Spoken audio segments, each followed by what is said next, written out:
dafa am ay normes yoo xam ni dafa aju ci ëtt bu yaay bi ñu wërgal këpp mu nekk nag ay mbir yoo xam ni bépp l'entreprise bu fekkente ni jox nañ la liggéey da nga ko war a toppatoo ni mu waree ci lu ko may rek am na ay daan yu la ciy fekk ba tax nag Sogecam mi nga xam ne moom la ñu dénk ngir mu tabax benn centre de formation boo xam ne ëllëg si biir dañ cay tàggat lépp lu jëm ci wàllu mbay mi mu aju fële ca biir Netebulu nekk ci biir département bu Tambacounda ñoom itam ñu daal di ciy gestu bu baax a baax. environnemental et social dafa nekk pàcc bi nga xam ne dafa am solo ci doxalin chantier léegi. Banque mondiale mun na taxawal mun na bloquer projet à cause de cela donc li nga xam ne moom am na solo loo tax. Sogecam bu mu jëlee initiative organiser benn journée environnement social dans le cadre moom RSE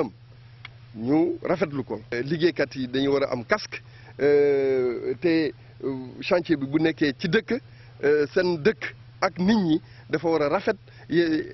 tous ces aspects là dañ koy saytu te loolu dafa am solo. entreprise boobu di Sogecam saa su ne nag muy def ay jéego yoo xam ni dafay fekki askan wi ci xeex sibiru ak xeex ay feebaru sëy rawatina ci Netebulu bi nga xam ni dafa nekk dëkk boo xam ni dafa fare ci frontière diggante Sénégal jàpp Gambie.